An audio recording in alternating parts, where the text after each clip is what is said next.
Artificial intelligence is no longer science fiction. It's reshaping every industry, including that of the utilities. Today, we'll explore how this powerful technology is changing the landscape with someone that's at the forefront of it all.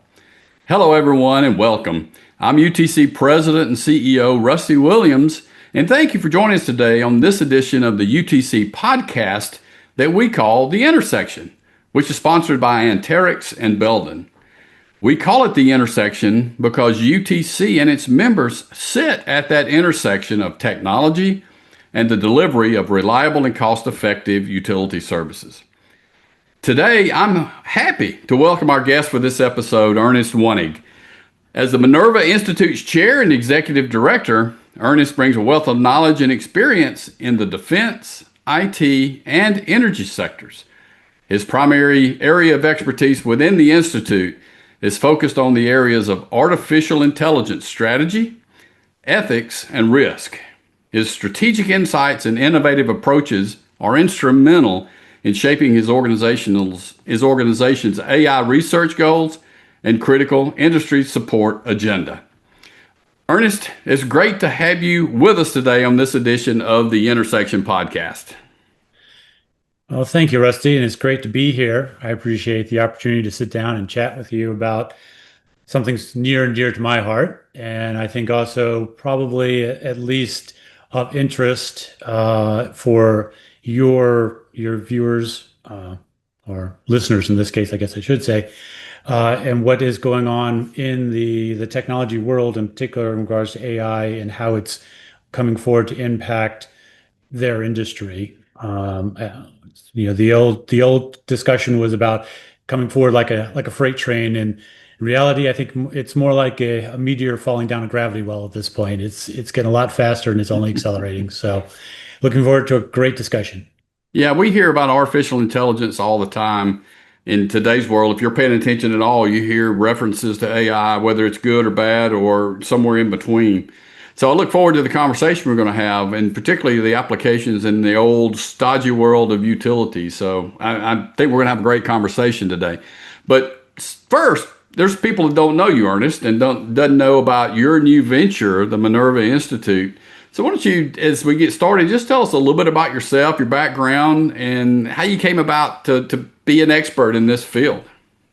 Sure. The word expert always scares me. So I like practitioner. I think it's safer in my case. I got you. But as do I think a lot of my colleagues at the Institute.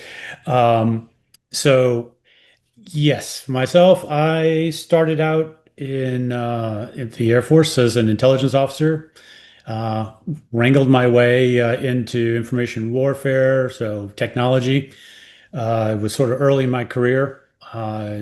Basically moved forward through that to time in government and then in private sector.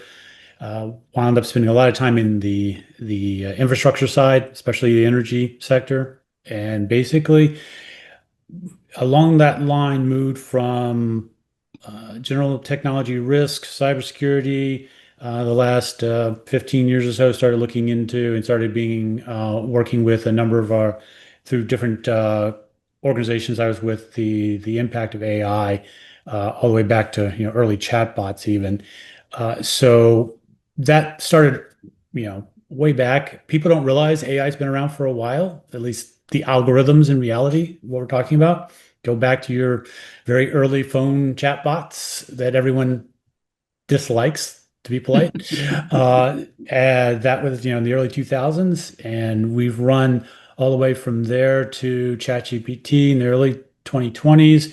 People don't realize in a lot of cases, I don't think realize how fast the industry has moved and is now accelerating in terms of AI's development capabilities and being able to roll out. Minerva's focused, we're a new organization. We're an independent industry, not-for-profit. We just really incorporated about 2 months ago, so we're fresh to the fight. But my colleagues and I, basically the other members of the board and some of the program people, we've been talking for the last, I would say, 5-6 years about this technological development and its eventual impact on the industry, and in particular on the infrastructure sectors and the operational technology and industrial control system environment. Most people, when they talk about AI, are thinking about the enterprise, software as a service type environment. We realize that, yes, that's where it's starting, but in reality, it's moving very quickly and developing very quickly into the world, into the physical world. And one of the places at OT and ICS, that's where they exist, is that physical world. So we just thought about it and realized no one's really been addressing that, and it was time to put some emphasis there, but before the AI gets to it, which is basically what is happening as we speak. Yeah. So, again, I mentioned earlier, you hear about AI all the time these days. In fact, I read an article this morning, uh, interestingly enough, about the world of job hunting and recruitment, and how uh, applicants are finding ways to leverage the AI technology to give them a leg up in the recruitment process, or even misrepresent themselves, or have cheat sheet answers pop up as the AI software listens to the questions they're being asked, and all those sorts of things. So it is a very interesting thing, and I joke a lot, and I've done it on this podcast to say, well, these days you can't go to Starbucks and get a cup of coffee without somebody uttering the phrase artificial intelligence, right? So Absolutely. let's try to define it a little bit. We're all concerned about what AI might be, or we just don't know. So can we talk a little bit about what, in your opinion, what is AI, and how what that technology can do, and what is it not? Maybe just as important to understanding this whole concept. Absolutely. And I empathize with you. Every conversation I seem to have lately, whether I want it to or not, somehow has AI slip in at some point of the conversation. The the fact is, AI, in reality, when you break it down, most people understand the concept of it's software, it's a system. They understand that they talk to ChatGPT or they communicate through Grok, which are, basically in their minds, that's the front end of the application. That's what most people think about when they think about AI. It's obviously much deeper than that. The AI in reality is, the heart of it is the algorithms, the parameters, the tokens, what actually makes it work at the software level and the compute level. But also, it's about the technology stack, the hardware associated with making that software work, making it run.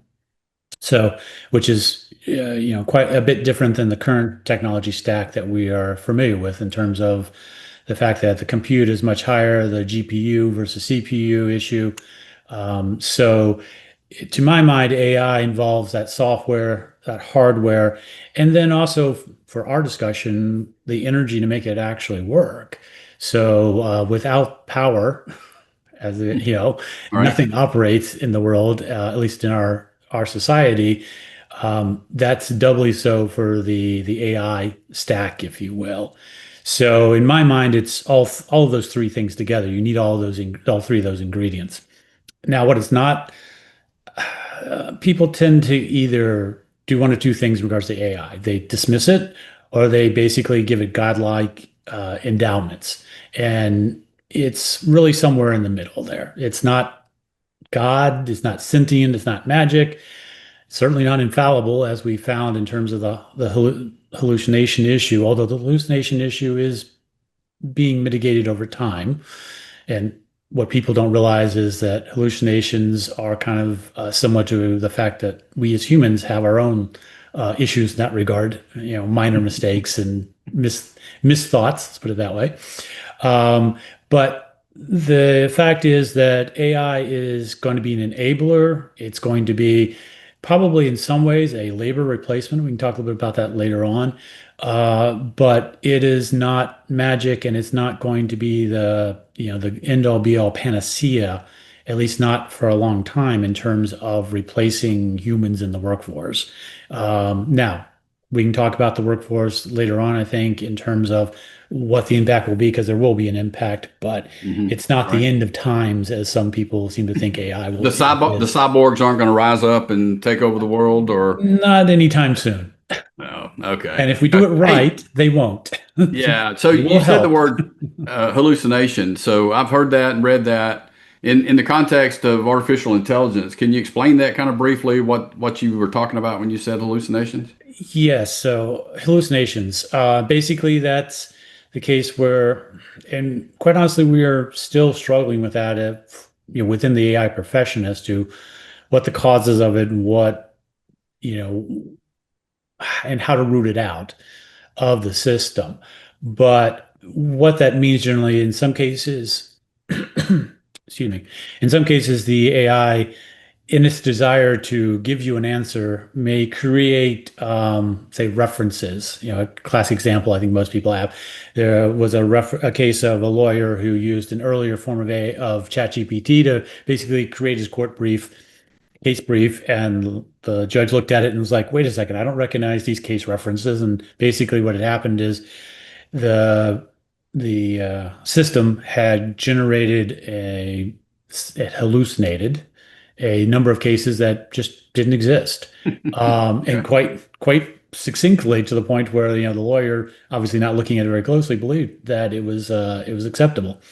So that's just one example, and that's why for Minerva, especially, I had several of my colleagues are a little more, let's just say, realistic, realistic than I am. I tend to be on the realistic, optimistic side, and hallucinations are one of the things they definitely see as a concern, especially when it comes to things like automating controls for transportation, control systems. You don't want a system that is going to suddenly decide it's off hallucinating or daydreaming Right. when something goes wrong or something comes up.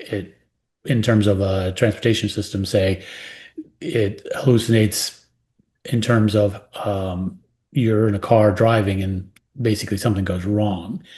So, obviously that's a key issue. If you look at the industry, the number of hallucinations is reduced considerably. The number of incidents, for example, in regards to self-driving vehicles, has gone down markedly. And in a lot Right. of cases, self-driving vehicles are now operating with incident rates that are a tenth of what an average human would Yeah, be. I've read That's that. one case Yeah. where we're getting better.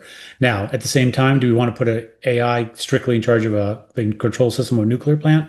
No, that's not something I'm advocating. Not yet, anyway. Not for a So, while. yeah, going back to what it is and what it isn't, and in Yep. thinking back 10 or 15 years, we used to utter the phrase machine learning. Yes. Is that sort of the beginning of this technology evolution in your mind, or where does it Oh, play? yes. I mean, absolutely. Machine learning is a very fundamental aspect. So, depending on how you break AI out, and right now, there's a lot of talk about AGI and ASI, which is basically, um, artificial general intelligence. A intelligent system that basically is equivalent to a human being. We're getting close on that every day, closer every day, actually. And there's different architectures that are coming in line. Machine learning so was the baseline for the start of this, but we're progressing quite considerably above that, especially as we move from narrow AI to more general AI. Narrow AI is focused on a specific activity, specific, sort of path, an expert, if you will, in a particular area would be sort of what you think about in terms of narrow AI, does one thing really, really well. Hmm. Um, AGI is more of it can be taught. It does a lot of different things like teaching a human being almost. And that's where we're trying to go with that. We're still not quite there, but we're getting there. ASI is the one that, as you said, the cyborgs taking over issue, where everyone thinks a artificial super intelligence, where basically we're creating machines that are smarter than even the smartest human for across the board, not just in specific areas. Right. So right now we're very much in the AGI plus minus area, in terms of the focus and where we're going. Okay. Thanks for that explanation. And obviously, since we're all, on this podcast and most of the listeners are in the utility industry, let's kind of take it toward that bent. you've talked generally about the application of the technology, but when you look specifically at the energy or the utility industry, just at this point in the evolution, what do you think are some of the applications or the parts of this industry that could take advantage of this type of technology, particularly in the near term? Sure. So in terms of the near term, we're already seeing basically, and actually some of these things showed up in the white paper report that UTC did, and we collaborated with you on, along with a few others, in terms of AI in the utility sector. Grid operation, we're already seeing forecast loads being done by AI. Now, humans still in the loop in terms of actually acting on those, but the AI is actually getting closer to being able to help in terms of that forecasting and for longer periods of forward-looking time.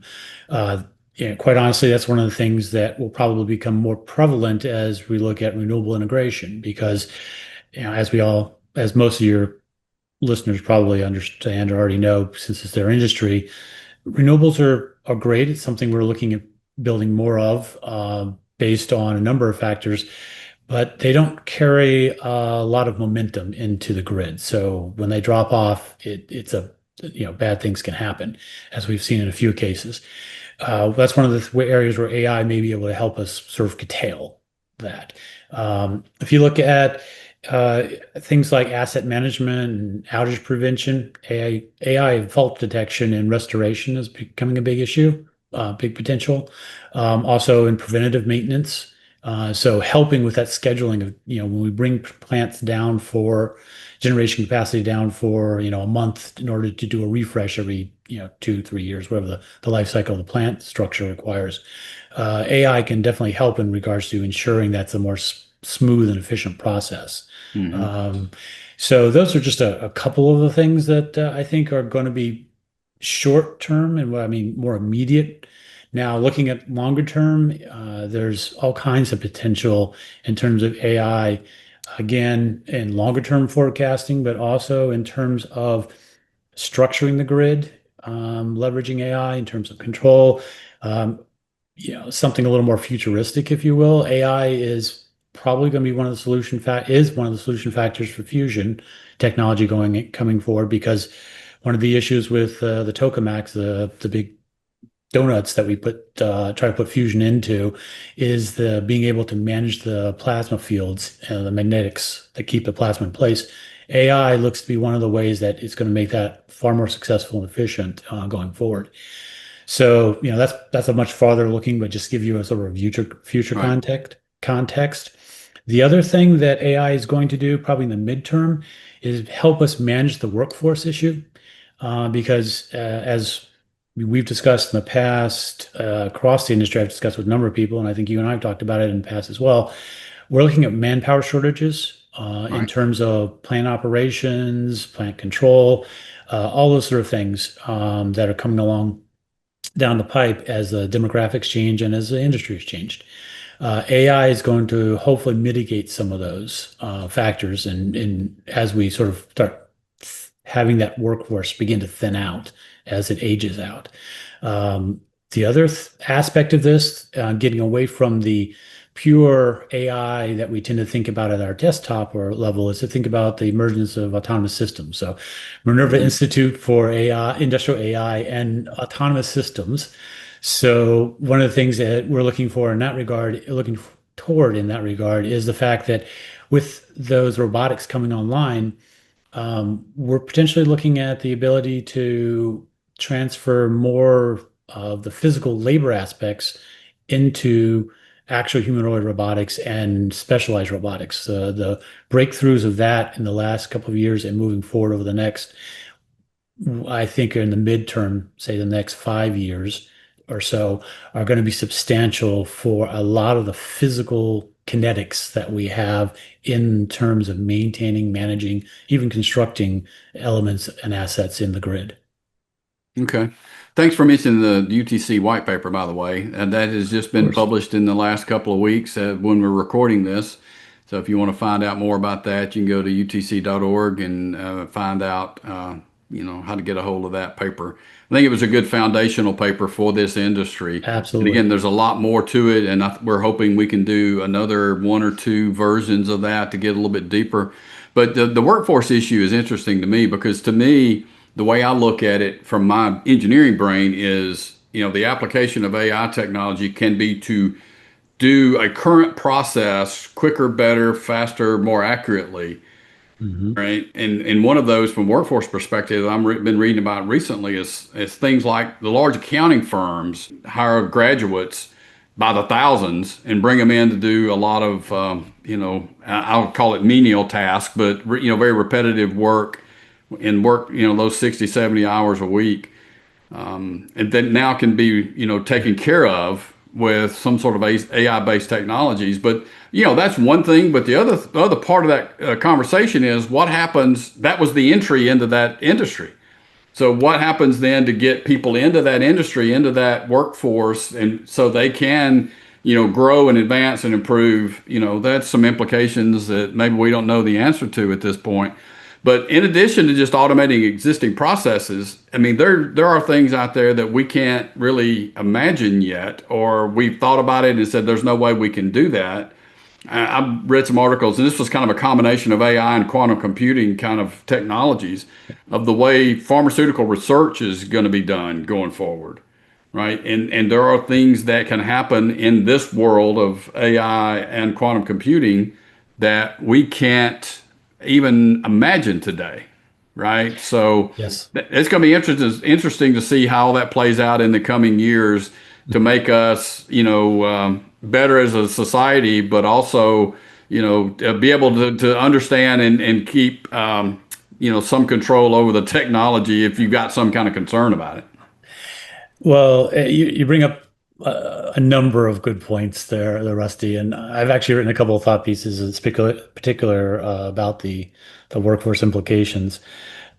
The fact is that a couple of things I've had for a good decade or so. I actually worked in consulting and amongst one of those large, not the audit, but the actual large consulting firms, let's put it that way, and understanding their business model. And yes, the as my boss when I was there used to refer to some of our competitors, of course, the brains on sticks in terms of the MBAs coming out that you would hire to sort of fill that initial layer of junior consultants, if you will. Right. And it's funny because I've had some discussions, a few lunches and elsewhere and such with a number of my compatriots who are still in the consulting field, and they brought just that subject to light, and the fact that they're already, and I'm sure, I believe there's a paper on McKinsey on this as well. They have already seen where they are reducing the number of junior personnel coming in. They bring those junior consultants and say, generally come right out of college or right out of grad school, because the model using AI in terms of a business model is more efficient, more effective, less time consuming, and of course, much cheaper to get that sort of first blush of a draft or a consolidation of data or pulling data trends and so forth. I've seen the same thing with I have a family member who works on one of the consulting firms you're talking about in terms of auditing, accounting, and compliance type work. Right. And they are definitely seeing AI being brought in as a primary enabler, and in some cases, I hate to say it, a replacement.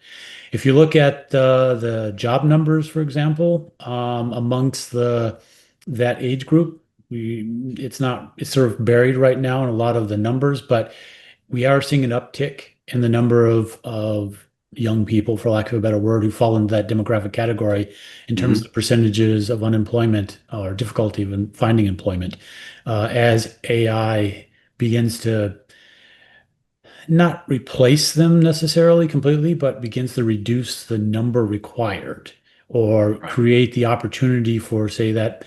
mid-level individual who has a couple of years of experience to work as effectively as a small team of, say, three of a mid-level plus a couple of junior direct hires. We're definitely seeing that in operational business environments, in the back office and so forth, as well as in consulting and accounting and what have you. Uh, and again, what we're also going to start seeing that in other environments, sort of filtering as well. AI has been moving along. The emphasis right now has been far more on building AIs that can do a couple of good things: write code or assist in writing code, write fairly passable prose in terms of report writing, what have you. Uh, don't get me started on the whole dash thing. And also things like computation is coming along. Just recently, I think Grok and ChatGPT are fighting over who's winning the math Olympiads, for example. And as those are sort of developing, that's sort of the front end. We're getting really smart AI, and we're just now beginning to get it introduced into the work environment, really, because every time we introduce a new version, by the time the industry, whatever industry that is right now, thinks it's got it figured out and how to implement it, the next version comes along, which is so much better, and therefore, so part of the we're dealing with right now is a push-pull where part of industry is saying, no, no, this could be a better version in 3 months, so I'll just wait for that. The other part is going, well, I got to integrate this now, but how do I figure out exactly how to work it within the process to make it most effective? The third factor, and I think in all this, I think I was three, um, is what I mentioned earlier in terms of, are we talking about when during my consulting phase, and we always talked about people, processes, and technology because I was consulting All as right.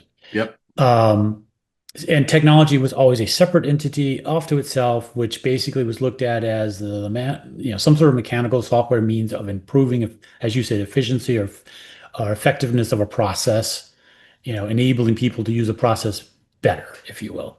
Right. With AI, we have now something that looks more like labor almost in terms of you don't need as many people necessarily. Yes, you're going to get greater, more efficient, automated processes, absolutely. But you're also seeing cases where the elements that humans bring to the stage, at least early on, in terms of this integration of people and machines, the cyborgs, if you will, that are coming.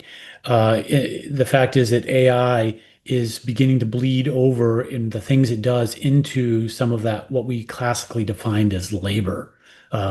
Certain Right. else, I won't say creativity, but certain aspects in terms of things like trend identification, nexus, mixing two different areas. You mentioned quantum and AI. The fact is, quantum AI robotics, several other niche areas where that's where the technical innovation generally happens, and AI seems to be accelerating a lot of that, which traditionally, like I said, was we attributed to the Edisons, if you will. Right. So that's not to say AI can do all that by itself. AI doesn't really have motivation, at least not, we haven't figured out how to put motivation into the AI yet, and I Yeah. think that's probably a Okay. good thing. So we still have the need from the human to actually say, okay, well, I need AI to do blank, or I want to do X, Y. Let me work with the AI to sort of enable that or figure out how to do that.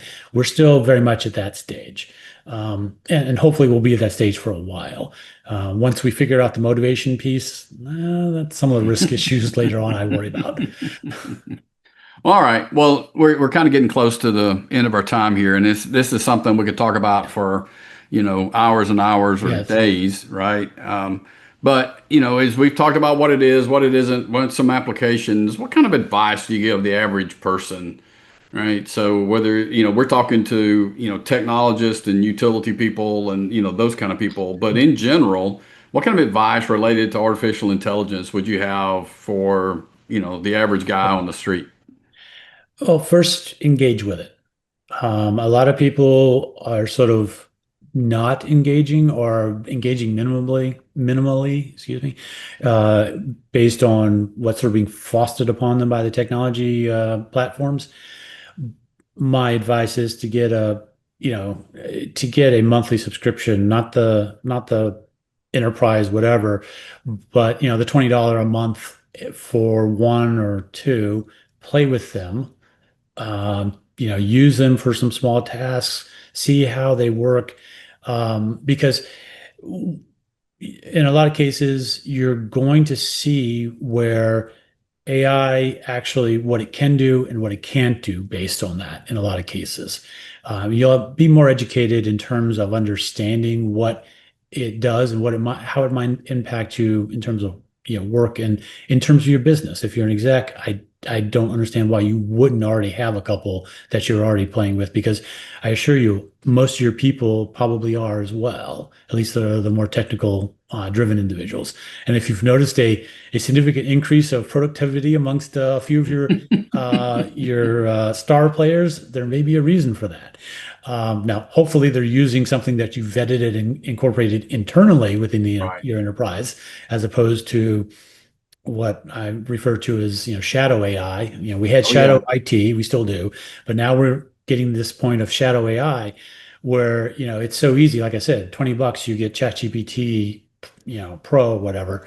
I forgot premium, excuse me. Same thing for Gemini, same thing for Grok. Those players. Uh, think, especially in the last couple of years, there's been a lot of people doing that.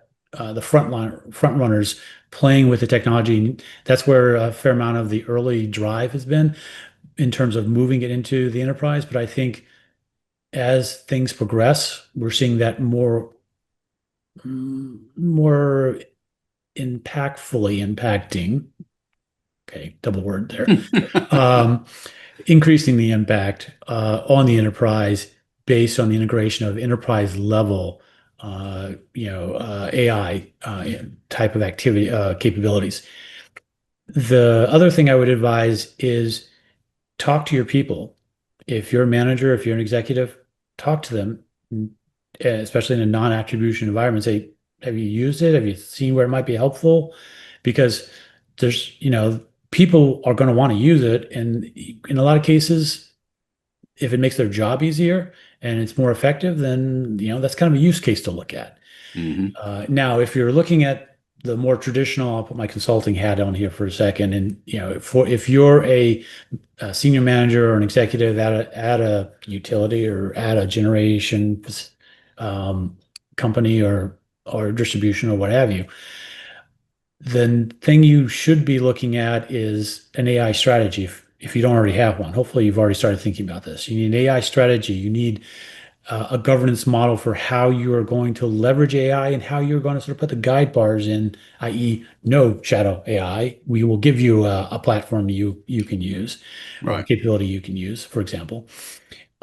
We talk about this again in that report that we did together, but you need a strategy and you need an action plan to be engaging, because if you're now we live in utilities, they live in a highly regulated, highly managed world in terms of regulators, capability, definitions are often very traditional. Just like cyber 20 years ago, though, AI is basically going to be something you're going to have to factor sort of into the rate at some Hmm. point and have that discussion with your regulators in terms of that. This policy element is one of the things that we at Minerva Institute are definitely looking to help industry and academia and government work together on proper policy and management, because this is going to be a powerful issue in terms of how we integrate AI properly into operations, both generation and distribution and transmission. The fact is that it's coming. I mentioned earlier, sort of this, this meteor falling down a gravity well as opposed to the old railroad, and it is. And unless you A, understand what's going on, and B, figure out how to manage it, you're going to get squished. Yeah, To that's true. That's be true. Well, this is great information, Ernest. But first, thank you for being with me today. It's a great conversation, great topic. Happy to be here. And who knows, we may do an episode 2 at some point, just to kind of dig a little bit deeper. But thank you for coming in and being a part of this Intersection podcast and sharing your at least a portion of the knowledge you have in this area with our listeners. You're too kind. Well, whether you're skeptical of AI or just excited about what it can do for you, one thing's clear. As Ernest just said, it's here and it's going to be there. We have to stay engaged with it and figure out ways to leverage it ourselves for us to be more successful and our companies as well. I want to thank everyone for listening to the podcast today. Don't forget, if you want to get a copy of the white paper that we've been referencing, again, go to utc.org and you can find it there. But we look forward to another episode of the Intersection podcast, which is sponsored by Anterix and Belden in the coming weeks. So look forward to those. You can subscribe. You can, look out for those generally every month. And once you find it, we look forward to having you back again. And we'll see you soon down the road. In the dynamic world of private LTE networks for utilities, it's all about a collective approach toward grid modernization solutions. Together with our 100+ member ecosystem and the Utility Strategic Advisory Board, we're de-risking private LTE investments. We're not just providing solutions, we're pioneering a cleaner, safer, more affordable, and secure energy future through 900 megahertz powered private LTE networks. By joining us, you're part of a force driving innovation, accelerating returns, and future-proofing the entire ecosystem. It's more than spectrum. It's about evolving together. Don't miss out. Embrace the power of collective action, ensuring a sustainable utility private LTE evolution. To learn more, visit Anterix.com.